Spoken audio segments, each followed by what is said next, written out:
Hello दोस्तों, नमस्कार। एक बार फिर स्वागत है आपका दिव्यांश एजुकेशन चैनल में। दोस्तों, अगर चैनल पर पहली बार आए हैं तो प्लीज़ चैनल को सब्सक्राइब जरूर करें। दोस्तों, आज से हमने तैयारी स्टार्ट कर दी है वर्ग 2 की और दोस्तों साथ साथ सीटेट की। तो दोस्तों अभी हम ऐसे टॉपिक को करेंगे जो कि सीटेट में भी बहुत ज़्यादा क्वेश्चन आते हैं और वर्ग 2, 3 और 1 सभी में इन टॉपिक से बहुत ज़्यादा क्वेश्चन आते हैं। दोस्तों, मैंने शुरुआत से इसलिए स्टार्ट नहीं किया है क्योंकि आप शुरुआत की जो बेसिक चीज़ें हैं दोस्तों वो आप किताब में भी पढ़ सकते हैं, सिकवाल की किताब से आप पढ़ सकते हैं। तो दोस्तों मैं ऐसे टॉपिक करवाऊंगा जो कि टफ़ रहते हैं और जो कि किताब में आपको बहुत कम मिलते हैं। इन टॉपिक के बारे में किताब में बहुत कम डिटेल्स दी रहती है, तो इन टॉपिक को करेंगे, महत्वपूर्ण पॉइंटों के बारे में बात करेंगे और प्रश्नों के साथ दोस्तों जो पूर्व एग्जाम में प्रश्न पूछे जा चुके हैं प्रश्नों के साथ हम अध्ययन करने वाले हैं। तो वीडियो में आप लास्ट तक बनी रहिएगा और अगर आपको सेशन अच्छा लगे तो चैनल को सब्सक्राइब जरूर करना। जैसा कि दोस्तों आप देख रहे हैं, ये हैं हमारे नोम चॉम्स्की जी और दोस्तों इनका जो सिद्धांत है भाषा विकास के सिद्धांत के नाम से जाना जाता है। दोस्तों सीधा सीधा पूछा जाता है कि भाषा विकास का सिद्धांत किसने दिया, तो नोम चॉम्स्की ने भाषा विकास का सिद्धांत दिया है। और दोस्तों इसको एक नाम से और जाना जाता है इनबॉर्न थ्योरी, और दोस्तों एक नाम और है इसका नेटिविस्ट थ्योरी, जिसको सहज ज्ञानवादी सिद्धांत या इनबॉर्न थ्योरी या नेटिविस्ट थ्योरी के नाम से भी जाना जाता है। दोस्तों आप इन नाम को नोट जरूर करें क्योंकि इन्हीं नामों से क्वेश्चन सबसे पहले पूछा जाता है। और दोस्तों ये कहाँ के थे? ये थे संयुक्त राज्य अमेरिका के। और दोस्तों इनकी जो पुस्तक थी, इनकी पुस्तक कौन सी थी? पुस्तक थी सिंटैक्टिक स्ट्रक्चर। इनकी पुस्तक का आप नाम नोट कर लेना, सिंटैक्टिक स्ट्रक्चर। दोस्तों जो चॉम्स्की जी, इनका क्या मानना था कि इनके अनुसार बच्चे में भाषा विकास की क्षमता जन्मजात होती है। तो दोस्तों यहाँ से सीधा सीधा क्वेश्चन पुटअप होता है कि जन्मजात क्षमता पर, भाषा विकास की जन्मजात क्षमता पर किसने जोर दिया है? तो दोस्तों वो दिया है नाम चॉम्स्की ने। इनके अनुसार बच्चे बिना पढ़ाए जिस दर से शब्दों तथा व्याकरण को अर्जित करते हैं उसकी व्याख्या हम नहीं कर सकते हैं। चॉम्स्की का मानना है कि भाषा विकास शारीरिक परिपक्वता की तरह है जो उपयुक्त देखभाल करने पर बच्चों में स्वतः दोस्तों क्या है? जो उपयुक्त देखभाल करने पर बच्चों में स्वतः होता है, जिस किसी भाषा को दोस्तों वो सुनते हैं उसका व्याकरण स्वयं सीख जाते हैं, जिसको उन्होंने यूनिवर्सल ग्रामर भी दोस्तों कहा है। तो दोस्तों जो चॉम्स्की थे ये बच्चे की जन्मजात क्षमता पर मतलब बल देते थे कि बच्चे में जो भाषा विकास की क्षमता है वह जन्मजात होती है। जिस भी व्याकरण को वह देखते हैं तो उनकी क्या है? स्वतः उसका व्याकरण सीख जाते हैं, उनके नियमों को स्वतः आत्मसात कर लेते हैं। दोस्तों अब इनने जो पॉइंट दिए हैं जहाँ से क्वेश्चन पुटअप होता है उनको आपको नोट करते जाना है और मैं आपको बताते जाऊंगा कि कहाँ कहाँ से क्वेश्चन आते हैं। दोस्तों सबसे पहले तो सबसे ज़्यादा क्वेश्चन जो आने वाला है दोस्तों वो है LAD। दोस्तों इसका फुल फॉर्म भी सीधा सीधा पूछा जाता है, चाहे इंग्लिश पेडागोजी हो, हिंदी पेडागोजी हो या आपका बाल विकास हो, सभी जगह इसका फुल फॉर्म पूछा जाता है लैंग्वेज एक्विजिशन डिवाइस। तो आपको इसको ध्यान रखना है। और दोस्तों यह है अधिकतर बचपन में पाया जाता है, जिसकी अवधि 0 से लेकर 5 वर्ष होती है। दोस्तों 5 वर्ष तक के बच्चों में क्या है? यह पाया जाता है। चॉम्स्की ने बताया है कि प्रत्येक बालक में एक बुलेटिन सिस्टम पाया जाता है जिसे लैंग्वेज एक्विजिशन डिवाइस LAD कहते हैं। चॉम्स्की के अनुसार बालक में भाषा ग्रहण करने की जन्मजात प्रवृत्ति होती है जिसे भाषा अर्जन तंत्र, मतलब जो दोस्तों जो लैंग्वेज एक्विजिशन डिवाइस है इसको भाषा अर्जन या भाषा अधिग्रहण यंत्र या भाषा अर्जन तंत्र के नाम से भी क्या है इसको जाना जाता है। इनका मानना है कि बालक जिस भाषा को सुनता है उसकी व्याकरण अपने आप सीख जाता है, इसलिए सिद्धांत को जेनरेटिव ग्रामर थ्योरी भी कहा जाता है। दोस्तों इनका मानना था दोस्तों कि बच्चा है जो जिस भी भाषा को सुनता है उसकी व्याकरण क्या है अपने आप सीख जाता है, इसलिए इनको क्या है? जेनरेटिव ग्रामर भी कहा जाता है। दोस्तों आपको ये पॉइंट याद रखना है, इसको नोट करना है। लैंग्वेज एक्विजिशन डिवाइस, तो दोस्तों लैंग्वेज एक्विजिशन डिवाइस क्या है? मानव मन का एक काल्पनिक मॉड्यूल है जो भाषा अधिग्रहण के लिए बच्चों की सहज प्रवृत्ति के लिए क्या है? जिम्मेदार होता है। पहली बार LAD का प्रयोग, दोस्तों आपको ये भी लिखना है दोस्तों, नोट करना है। पहली बार LAD का प्रयोग 1960 में नोम चॉम्स्की के द्वारा किया गया था। सीधा सीधा क्वेश्चन आता है दोस्तों कि पहली बार LAD का ये LAD शब्द किसने दिया है? तो नोम चॉम्स्की ने दिया है। 1960 में इन्होंने प्रयोग किया था। LAD दोस्तों क्या है? अधिकतर बचपन में पाई जाती है, जिसकी अवधि क्या है? 5 वर्ष होती है। दोस्तों प्रत्येक पॉइंट आपको क्या है? नोट करना है जहाँ से क्वेश्चन पुटअप होता है। अब दोस्तों एक और इन्होंने दिया था नाम यूनिवर्सल ग्रामर, जहाँ से सीधा सीधा क्वेश्चन पूछा जाता है दोस्तों कि यूनिवर्सल ग्रामर थ्योरी किसने दी है। सीधा सीधा क्वेश्चन आता है। अभी आपको क्वेश्चन भी मैं दिखाऊंगा कैसे क्वेश्चन आए हुए हैं। तो शब्दों की निश्चित संख्या से कुछ निश्चित नियमों का अनुसरण करते हुए वाक्यों का निर्माण करना सीख जाते हैं। इन वाक्यों का निर्माण बच्चे जिन नियमों के अंतर्गत करते हैं उन्हें कहा जाता है दोस्तों यूनिवर्सल ग्रामर।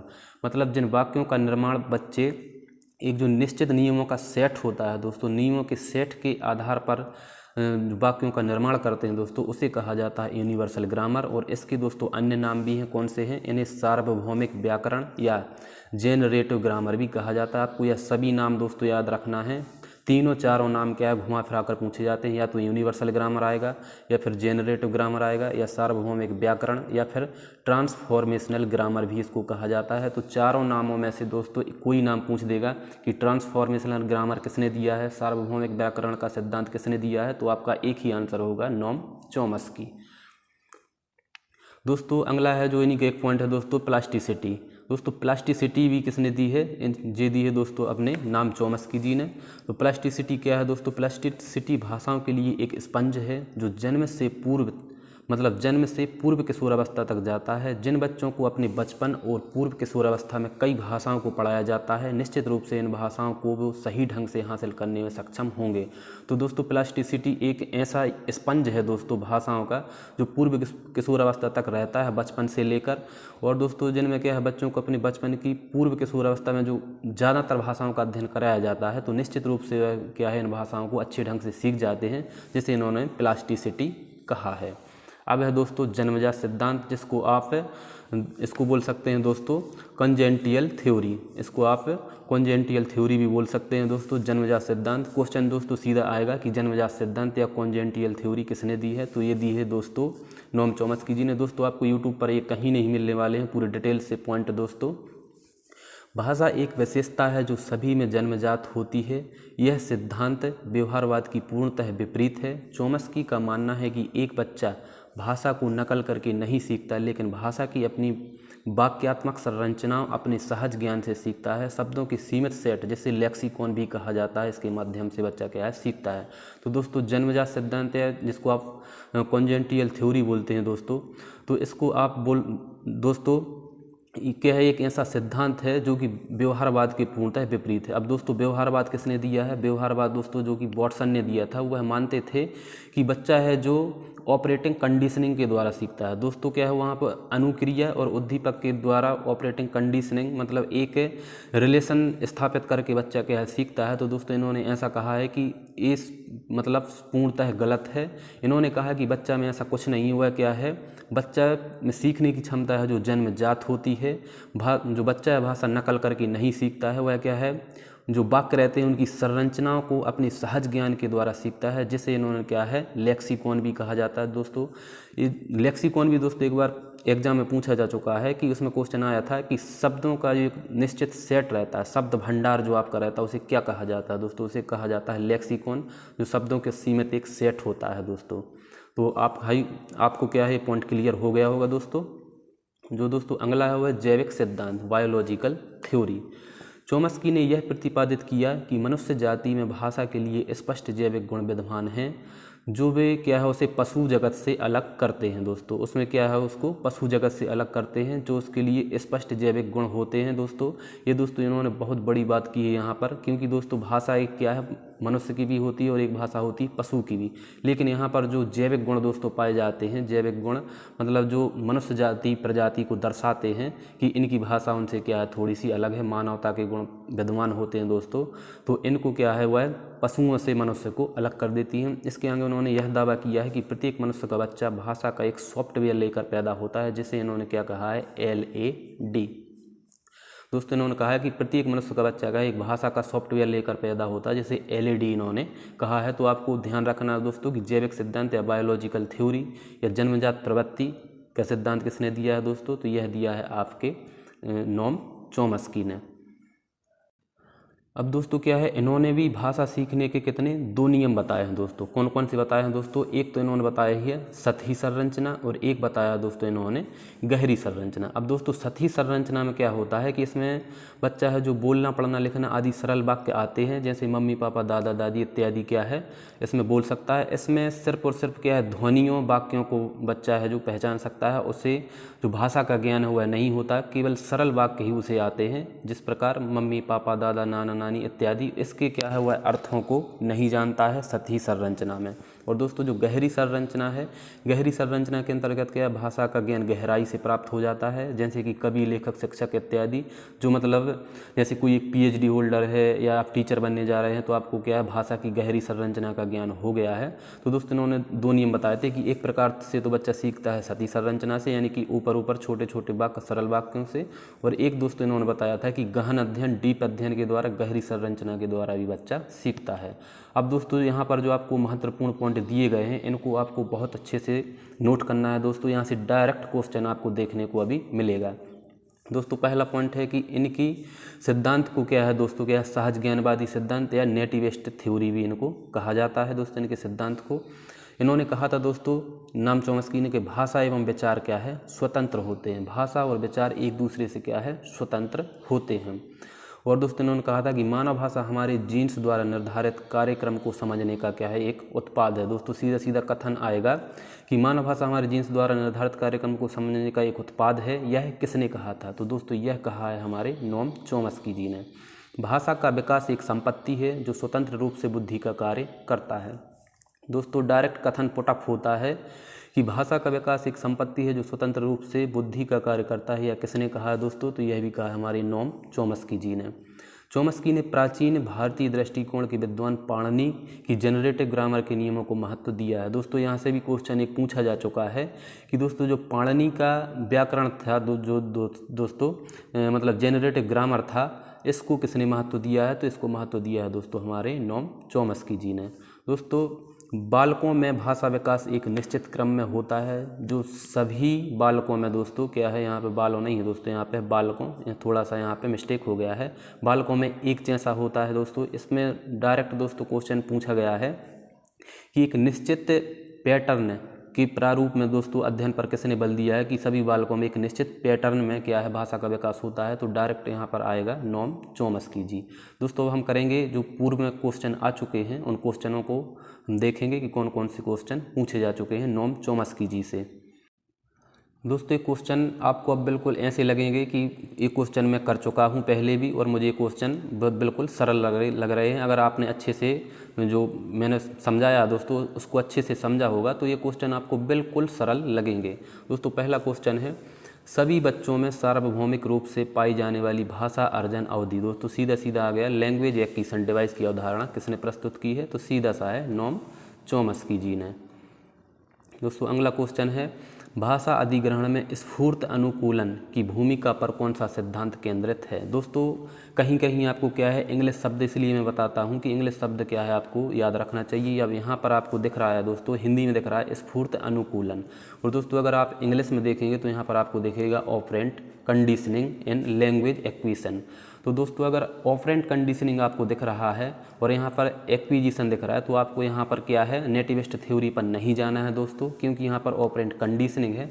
तो आपको यहाँ पर जाना है दोस्तों व्यवहारवादी सिद्धांत पर, क्योंकि दोस्तों यहाँ पर लिखा है स्फूर्त अनुकूलन की भूमिका पर कौन सा सिद्धांत केंद्रित है। इसीलिए दोस्तों मैंने क्वेश्चन इसमें शामिल किया है कि आप इसमें क्या कंफ्यूज हो सकते हैं। तो आपको यहाँ पर इंग्लिश में देखना है कि ऑपरेंट कंडीशनिंग जहाँ पर कहा जा रहा है, और दोस्तों सीधा सीधा नोम चॉम्स्की जी ने तो इसका क्या है विरोध किया है ऑपरेंट कंडीशनिंग का, तो इनका सिद्धांत जो नेटिविस्ट है वह तो हो ही नहीं सकता, इसलिए इसमें आ जाएगा दोस्तों व्यवहारवादी सिद्धांत। दोस्तों नेक्स्ट क्वेश्चन है वह है, भाषा सीखने के लिए शिशुओं की जन्मजात क्षमता पर किस प्रकार का भाषा सिद्धांत केंद्रित है? तो दोस्तों यहाँ पर आपको डायरेक्ट दिख रहा होगा नेटिविस्ट थ्योरी, सहज ज्ञानवादी सिद्धांत, जिसको मैंने आपको बताया है कि जो नोम चॉम्स्की जी है इनका जो है सिद्धांत, इनको सहज ज्ञानवादी सिद्धांत के नाम से भी जाना जाता है। तो भाषा सीखने के लिए शिशुओं की जन्मजात क्षमता पर किस प्रकार का भाषा सिद्धांत केंद्रित है? सहज ज्ञानवादी सिद्धांत। दोस्तों आपको ये क्वेश्चन कहीं भी नहीं मिलेंगे, कहीं भी यूट्यूब पर दोस्तों, और एक ही वीडियो में आपको नोम चॉम्स्की जी से कहीं भी ये पॉइंट आपको मिलने वाले नहीं है। तो प्लीज़ इन क्वेश्चनों को आप नोट जरूर करें। दोस्तों जो अगला क्वेश्चन वो है, निम्नलिखित विकल्पों में से भाषा और विचार एक साथ क्या बनते हैं। दोस्तों आपको ये क्वेश्चन थोड़ा सा अलग लग रहा होगा, लेकिन भाषा विकास से ही संबंधित ये क्वेश्चन है, तो इस क्वेश्चन को मैंने इसमें शामिल किया है। भाषा और विचार एक साथ क्या बनते हैं। दोस्तों जहाँ पर भाषा और विचार एक साथ आ जाएंगे दोस्तों, तो क्या हो जाएगा यहाँ पर, वर्बल थिंकिंग, मौखिक चिंतन। स्थानिक दोस्तों हो नहीं सकता, यहाँ पर तर्क चिंतन भी नहीं हो सकता, क्योंकि दोस्तों यहाँ पर भाषा जरूरी नहीं है कि तर्क चिंतन में भाषा जरूरी हो, और दृश्य चिंतन तो यहाँ पर हो नहीं सकता। मौखिक चिंतन दोस्तों यहाँ पर हो जाएगा। भाषा और विचार एक साथ मौखिक चिंतन बनते हैं। और दोस्तों अगला क्वेश्चन है, किसने प्रस्तावित किया कि भाषा और विचार स्वतंत्र होते हैं। दोस्तों कथन मैं आपको पहले बता चुका हूं कि सीधा सीधा यह कथन आता है क्वेश्चन में, और दोस्तों यह कथन आया भी है सीटेट में। आप देख सकते हैं कि किसने प्रस्तावित किया भाषा और विचार स्वतंत्र होते हैं, तो सीधा सीधा है नोम चॉम्स्की जी ने ये दिया है। दोस्तों अगला क्वेश्चन है दोस्तों, बच्चों में भाषा का विकास एक सिद्धांत के अंतर्गत होता है। दोस्तों इसको भी मैं दोस्तों आपको बता चुका हूं कि जो चॉम्स्की जी हैं इन्होंने कहा है कि प्रत्येक बालक में भाषा का विकास एक रूप पैटर्न के अनुसार होता है। दोस्तों तो यहाँ पर सीधा आपको लिखना है कि एक रूप पैटर्न, ये सही हो जाएगा कि चॉम्स्की जी ने कहा है कि बच्चों में भाषा का विकास, सभी बच्चों में भाषा का विकास दोस्तों एक रूप पैटर्न के अनुसार होता है। और दोस्तों जो अगला क्वेश्चन है वो है, भाषा सापेक्षतावादी परिकल्पना में मजबूत विश्वासियों का तर्क है कि भाषा बोध को निर्धारित करती है, भाषा विचार को निर्धारित करती है, भाषा स्मरण शक्ति को प्रभावित करती है, भाषा विचार को प्रभावित करती है। तो दोस्तों भाषा सापेक्षतावादी परिकल्पना, सबसे पहले मैं आपको बता दूं दोस्तों कि जो भाषा सापेक्षतावादी परिकल्पना है दोस्तों, ये दी गई थी बेंजामिन ली विहार्फ के द्वारा। दोस्तों इसका संबंध क्या है, नोम चॉम्स्की जी से नहीं है, लेकिन दोस्तों भाषा से संबंधित क्वेश्चन है, भाषा सापेक्षतावादी भाषा विचार से संबंधित है, तो इस क्वेश्चन को मैंने इसमें शामिल किया है। तो दोस्तों इनका जो विश्वासियों का तर्क है वो था कि भाषा विचार को क्या है, निर्धारित करती है, ना कि भाषा बोध को और भाषा विचार को प्रभावित भी नहीं करती। दोस्तों क्या है, निर्धारित ही कर देती है डायरेक्ट भाषा विचार को। तो दोस्तों अगर आपको क्वेश्चन अच्छे लग रहे हैं और सेशन अच्छा लगा हो, इसी प्रकार की आप और टॉपिक पर वीडियो चाहते हैं दोस्तों, अभी मैं क्या करूँगा दोस्तों कि जो क्वेश्चन सीटेट में आते हैं, जो टॉपिक जहाँ से सीटेट में ज़्यादातर क्वेश्चन बनते हैं, उन पे आपको वीडियो दूंगा दोस्तों। और इसके बाद दोस्तों अगर आप कहेंगे तो शुरू से भी क्या है, पूरी थ्योरी में करवा दूंगा। अगर सेशन अच्छा लग रहा है तो दोस्तों वीडियो को लाइक करें, चैनल को सब्सक्राइब करें, दोस्तों को शेयर करें। धन्यवाद।